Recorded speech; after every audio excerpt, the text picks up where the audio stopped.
नमस्कार दोस्तों, एक बार फिर स्वागत है आपका हमारे चैनल पे। मेरा नाम है अनंत सिंह और ये है फिनकोलॉजी। आज हम जिस टॉपिक के ऊपर बात करने वाले हैं वो है एनपीएस या न्यू पेंशन स्कीम। हम सब लोग इसके बारे में जानते हैं। तो पहले एक ओल्ड पेंशन स्कीम चला करती थी, एम्प्लॉयज को पेंशन मिला करती थी उसके बेसिस पे, लेकिन बाद में गवर्नमेंट ने 2004 में न्यू पेंशन स्कीम करके इस सिस्टम को लॉन्च किया और 2009 में ये सभी के लिए, सभी इंडियन सिटीजन्स के लिए एक वॉलंटरी कंट्रीब्यूशन स्कीम के तौर पे एलिजिबल हो गया, अवेलेबल हो गया। लोग इसको ऑप्ट कर सकते हैं और इसमें इन्वेस्टमेंट कर सकते हैं। सबसे बड़ी खासियत जो न्यू पेंशन स्कीम की है वो ये है कि ये इससे आपको टैक्स में छूट मिलती है। तो अगर आप इनकम टैक्स पे करते हैं और आपके पास एनपीएस अकाउंट है तो एनपीएस में जो भी आप कंट्रीब्यूशन करते हैं वो आपका जो भी एग्जेम्प्टेड वाला अमाउंट है उसके अंदर एनपीएस के इन्वेस्टमेंट को आप एज एन एग्जेम्पशन क्लेम कर सकते हैं। ये एक इसकी खासियत है। अब मेन मुद्दा यह है कि एनपीएस क्या एक अच्छी इन्वेस्टमेंट स्कीम है कि नहीं है, एनपीएस में आपको फायदा हो रहा है या नुकसान हो रहा है। और इसके बारे में आपको बहुत ज्यादा क्लियर कट वीडियोस नहीं मिलेंगे, इसलिए क्योंकि जिन लोगों ने एनपीएस ऑप्ट किया उनमें से लोग अभी रिटायर होना शुरू नहीं किए। बहुत ही कम ऐसे लोग हैं जिन्होंने एनपीएस को एग्जिट किया है या एनपीएस के बाद रिटायरमेंट जिन्हें मिला है या जिन्होंने एनपीएस को प्री मैच्योरली एग्जिट किया है, वो तो बहुत ही कम लोग हैं। और उन्हीं लोगों में से एक मैं हूं। मेरा पर्सनल एक्सपीरियंस है, मैंने एनपीएस को प्री मैच्योरली एग्जिट किया है। मेरा क्या एक्सपीरियंस है और मेरा वो एक्सपीरियंस क्या कहता है कि एनपीएस एक अच्छी स्कीम है या नहीं है, एनपीएस में आपको फायदा है या नुकसान है, मैं अपने एक्सपीरियंस के बेसिस पे मुझे जो लगता है और मैंने जो एक्सपीरियंस किया वो मैं आपको यहाँ शेयर करूंगा और उसके बेसिस पे आपको डिसाइड कीजिएगा कि एनपीएस एक अच्छी स्कीम है कि नहीं।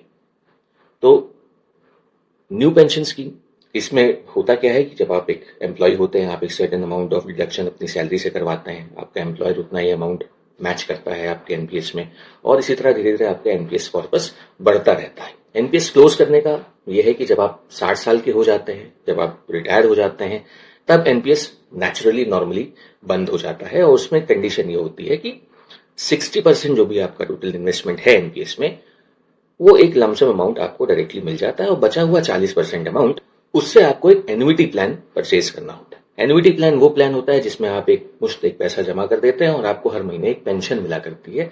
एक certain fixed amount as return आपको मिलता रहता है और जब आपकी डेथ हो जाती है या आपके स्पाउस की भी डेथ हो जाती है तो जो भी नॉमिनी है उनको जो भी आपका अमाउंट इन्वेस्टेड था वो अमाउंट मिल जाता है। इसमें कुछ नुकसान है, जैसे ये कि अमाउंट में कोई भी अप्रिसिएशन नहीं हो रहा होता है। आपने पैसा जो इन्वेस्ट किया, मान लीजिए 1 करोड़ रुपए आपके एनपीएस में इन्वेस्टेड है, उसकी एक सर्टेन परसेंटेज आपको एज पेंशन हर महीने मिल रही है और आपने 10 साल पेंशन एंजॉय की, 15 साल एंजॉय की, उसके बाद आपके स्पाउस की डेथ हो जाती है और वो पैसा आपके नॉमिनी को मिल जाता है। तो वो 1 करोड़ रुपए जो आपने इन्वेस्ट किया था, आपके नॉमिनी को वो 1 करोड़ का 1 करोड़ ही मिलेगा। 1 करोड़ में कुछ भी बढ़ा हुआ नहीं होगा, लेकिन इन्फ्लेशन की वजह से उस 1 करोड़ की वैल्यू लगातार कम होती जा रही होगी। तो जो रियल वैल्यू होगी उस आपके नॉमिनी के लिए, उस 1 करोड़ रुपए की, वो काफी कम हो चुकी रहेगी। वो शायद 40 लाख या 50 लाख के करीब आ गई होगी अगर आप 15-20 साल एनपीएस की पेंशन ले चुके होंगे तो। लेकिन ये भी है कि आपने 15 साल तक एक पेंशन भी अर्न की, एक फिक्स्ड अमाउंट एज पेंशन आपको मिला भी, तो उसे भी हमें इन कंसिडरेशन लेना पड़ेगा। अब बात करते हैं प्री मैच्योर एग्जिट की, जो मेरा एग्जाम्पल है। तो जहां सुपर एनुएशन पे या रिटायरमेंट पे 60-40 के रेशियो में एनपीएस को स्प्लिट किया जाता है, जब आप प्री मैच्योर एग्जिट करते हैं, मेरी तरह, जैसे मैं जब बैंक में था तो मैं एनपीएस स्कीम में आता था, फिर जब मैं एकेडमिक्स में शिफ्ट किया तो मैंने अपने एनपीएस को क्लोज कर दिया क्योंकि मुझे उसमें फर्दर कोई इन्वेस्टमेंट नहीं करना था। तो चूंकि मैं 60 साल का नहीं हुआ था तो वो प्री मैच्योर एग्जिट के केस में आता है। प्री मैच्योर एग्जिट में 80-20 के रेशियो में एनपीएस का कॉर्पस स्प्लिट होता है, यानी 20% अमाउंट लमसम आपके अकाउंट में आ जाता है और 80% जो अमाउंट है इन्वेस्टेड एनपीएस में, कंपल्सरीली आपको एक एन्युइटी प्लान उससे परचेज करना ही पड़ता है। एन्युइटी प्लान कौन सा परचेज करेंगे? जब आप क्लोज करने जाते हैं एनपीएस की वेबसाइट पे तो वहीं पे आपको कुछ एन्युइटी प्लान्स शो करते हैं जो पीएफआरडीए द्वारा अप्रूव्ड है। PFRDA, pension fund regulatory and development authority, ये वो रेगुलेटरी अथॉरिटी है जो पेंशन फंड्स को और एनपीएस को रेगुलेट करती है। तो पीएफआरडीए द्वारा अप्रूव्ड कुछ एन्युइटी प्लान्स होंगे जो एनपीएस की वेबसाइट पे आपको दिखेंगे जब आप अपने एनपीएस को एग्जिट के लिए उसमें डिटेल्स वगैरह भर रहे होंगे।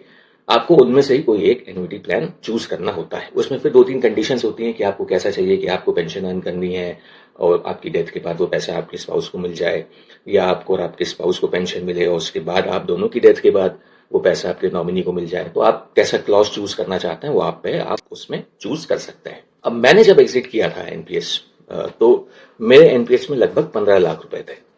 तो उसका 20% 3 लाख के करीब मुझे मिल गए और 12 लाख रुपए कंपल्सरीली एक एन्युइटी प्लान में इन्वेस्ट हो गए। ठीक है, ऑल गुड। अब उस एन्युइटी से ये होता है कि मुझे एक फिक्स्ड पेंशन हर महीने मिलती है। ओल्ड पेंशन स्कीम में क्या होता था कि आपको जो पेंशन आती थी उस पर समय के साथ डीए लगता था, महंगाई भत्ता वगैरह जुड़ता था, वो पेंशन धीरे धीरे बढ़ती रहती थी, क्योंकि महंगाई तो बढ़ती रहेगी, महंगाई तो आपके लिए रुकेगी नहीं, लेकिन आपकी पेंशन अगर सेम है तो आपकी रियल इनकम या रियल वेल्थ उस महंगाई को मैच नहीं कर पाएगी कुछ सालों के बाद, और आपकी उस पेंशन की कोई वैल्यू नहीं रह जाएगी अगर वो बढ़ती नहीं है तो। ओल्ड पेंशन स्कीम में वो पेंशन बढ़ती रहती थी समय के साथ, एन्युइटी प्लान में वो नहीं बढ़ती। जो भी फिक्स्ड पेंशन आपकी निर्धारित हो जाएगी एन्युइटी परचेज करते वक्त, आप जब तक उस पेंशन को पाएंगे 1 रुपए भी वो पेंशन नहीं बढ़ेगी और ना ही आपका इन्वेस्टमेंट बढ़ेगा। बस आपको वो पैसा मिल रहा है फिक्स्ड, सेफ, यही आपका रिटर्न है। ये सबसे खराब बात है एनपीएस के बारे में। अब दूसरी बात करते हैं कि हमें कितना रिटर्न मिल रहा है। इसके बारे में जब आप देखेंगे तो आपको मालूम पड़ेगा कि एनपीएस पे जो रिटर्न्स हमें मिल रहे हैं, एन्युइटी जो भी कंपनी का हमने लिया है वो हमें जो रिटर्न्स दे रही है वो कितना कम है। अब मेरे जो 12 लाख रुपए एन्युइटी प्लान में इन्वेस्टेड है, मैं कंपनी का नाम नहीं लूंगा क्योंकि ये मेरा पर्पस नहीं है, मैं अपना एक्सपीरियंस शेयर कर रहा हूं। तो जो मुझे पेंशन मिलती है महीने की, 12 लाख रुपए इन्वेस्टेड है, मुझे महीने की पेंशन लगभग 6,000 रुपए मिलती है। ठीक है, तो इसे अगर हम साल में कैलकुलेट करें तो मुझे लगभग 5.94% इंटरेस्ट के तौर पे अर्न करके दे रहा है वो 12 लाख रुपए। यानी जो भी पेंशन मुझे मिल रही है वो टोटल पेंशन मेरे इन्वेस्टमेंट की लगभग 5.94, 6% मान लीजिए, 6% मेरा पैसा मुझे रिटर्न कमा के दे रहा है पूरे साल में। अब आप सोचिए, एन्युइटी प्लान 12 लाख रुपए मेरे फंस गए, अब उसे मैं यूज नहीं कर सकता, मैं जीते जी उस पैसे को टच नहीं कर सकता, मुझे वो 6,000 रुपए मिलते रहेंगे। आज से 20 साल बाद भी वो 6,000 के 6,000 ही रहेंगे, भले उसकी वैल्यू 1,000 भी ना रह जाए, लेकिन मुझे 6,000 मिलेंगे। यानी मेरा इन्वेस्टमेंट खुद भी नहीं बढ़ रहा है और मुझे रिटर्न भी फिक्स्ड 6% का दे रहा है पूरे साल में। एक एफडी में भी आपको 6.5%, 7%, 8% वाली एफडीज भी मिल जाती हैं। अगर मैं इसे म्यूचुअल फंड में इन्वेस्ट कर देता तो हो सकता है म्यूचुअल फंड का ऑन एन एवरेज, आप एक अच्छे म्यूचुअल फंड में इन्वेस्ट करते हैं या इंडेक्स फंड्स में इन्वेस्ट करते हैं तो ऑन एन एवरेज आपको 12% के अराउंड वो लॉन्ग टर्म में पर ईयर 12% का रिटर्न कमा के देता है। कुछ नहीं तो आप कॉर्पोरेट बॉन्ड्स में इन्वेस्ट कर देते हैं, आपको 10%, 11% वो भी रिटर्न कमा के दे देता है। लेकिन यहां आपको 6% मिल रहा है और आपका पैसा फंसा हुआ। म्यूचुअल फंड आप क्लोज कर सकते थे, अपनी जरूरत पड़ने पे यूज कर सकते थे, बॉन्ड्स हैं आप सेल कर सकते थे, जरूरत पड़ने पे यूज कर सकते थे। एफडी अगर आपने की होती तो एफडी के अगेंस्ट आप लोन ले सकते थे, एफडी को आप कभी भी क्लोज करके यूज कर सकते थे, एफडी भी आपको लगभग इससे ऐसे थोड़ा बढ़ के ही इंटरेस्ट दे देती। तो हर तरह से एनपीएस का जो रिटर्न मिल रहा है आपको in the form of pension वो लॉस में है। मुझे 6% रिटर्न मिल रहा है, जबकि वही पैसा मुझे आराम से 10 से 12% या 15% तक कमा के दे सकता था हर साल। यानी अगर मुझे 6,000 रुपए मिल रहा है, अब वो कंपनी को जिसको मैंने वो पैसे दिए 12 लाख, तो वो अपने जेब से तो मुझे दे नहीं रही, वो पैसा उसने तिजोरी में रख के लॉक तो नहीं कर दिया होगा कि उसमें से निकाल के 6,000 मुझे देती रहे, तब तो 17वें साल में पैसे खत्म हो जाएंगे। उस कंपनी ने उन्हीं पैसों को उठा के किसी म्यूचुअल फंड में जमा कर दिया होगा या कोई बॉन्ड परचेज कर लिया होगा। वो एक फिक्स्ड रिटर्न 10, 11, 12% का अर्न कर रहे होंगे, उसमें से 6% मुझे दे रहे होंगे और लगभग जितना मुझे दे रहे हैं उतना ही वो खुद भी हर महीने कमा रहे होंगे। मेरे ही पैसे से वो कंपनी पैसे कमा रही है उतना ही जितना मुझे दे रही है। मुझे बस ये है कि मेरी पेंशन फिक्स्ड है, मुझे कोई रिस्क नहीं लेना पड़ रहा। म्यूचुअल फंड में पैसे ऊपर भी हो सकते हैं, नीचे भी हो सकते हैं, लेकिन लॉन्ग टर्म में तो हमेशा मार्केट ऊपर ही जाता है, तो ओवरऑल रिटर्न्स मेरे पॉजिटिव ही होते हैं और अच्छे होते हैं। सिमिलरली मैं बॉन्ड्स लेता अगर 10-11%, तो बॉन्ड्स स्टेबल होते हैं, फिक्स्ड होते हैं, कैपिटल अप्रिसिएशन उसमें भी नहीं होता, लेकिन एटलीस्ट मुझे इंटरेस्ट 10 से 11% या 12% तक मिल जाता। हाँ, अगेन बॉन्ड्स में भी रिस्क एसोसिएटेड है, बट एनपीएस में भी क्या कह सकते हैं, रिस्क तो हर जगह एसोसिएटेड है। एनपीएस में काफी कम रिस्क है, इसलिए एक फिक्स पेंशन है और इसलिए रिटर्न कम है, लेकिन रिटर्न बहुत ही ज्यादा कम है। मुझे आधा रिटर्न मिल रहा है as compare to what my money could have earned if I would have invested it somewhere else. तो इसलिए मेरी नजर में तो एनपीएस एक बहुत ही खराब चॉइस है। मुझे बहुत नुकसान हो रहा है, मुझे हर महीने नुकसान हो रहा है एनपीएस की वजह से। तो वो जो एन्युइटी प्लान है उसे मैं क्लोज नहीं कर सकता, उसे मैं विड्रॉ नहीं कर सकता, मैं उसे टच नहीं कर सकता, क्योंकि एनपीएस का पर्पज ही ये है कि आपको एक पेंशन वो अर्न करके हर महीने देती रहे। This is the main purpose of NPS. तो उस पर्पस के साथ कोई कॉम्प्रोमाइज नहीं है, वो आपको पेंशन देगा। पेंशन के लिए जो पैसा फ्रीज हो गया है उसको आप टच नहीं कर सकते, आप सिर्फ वो पेंशन ले सकते हैं। समय के साथ ना मेरा सीड इन्वेस्टमेंट बढ़ेगा, ना मेरी पेंशन बढ़ेगी, यानी 10, 20, 30 साल के बाद उन दोनों की कोई वैल्यू नहीं रहेगी। यही अगर मैं किसी म्यूचुअल फंड में इन्वेस्ट करता, किसी सिस्टमैटिक विड्रॉल प्लान को ले लेता, यही पैसे जमा करके, तो मैं ये 6% अपने लिए लेता भी, और अगर वो 10-12% का रिटर्न दे रहा होता तो 4-5% के हिसाब से मेरा इन्वेस्टमेंट अमाउंट ग्रो भी कर रहा होता, इन्फ्लेशन को बीट कर रहा होता, मेरी पेंशन बढ़ रही होती है ना, मेरा विड्रॉल अमाउंट बढ़ रहा होता हर साल, महंगाई को मैच कर रहा होता। लेकिन यहां पे ऐसा नहीं है, इसलिए मेरी नजर में एनपीएस एक बहुत ही नुकसान का सौदा है।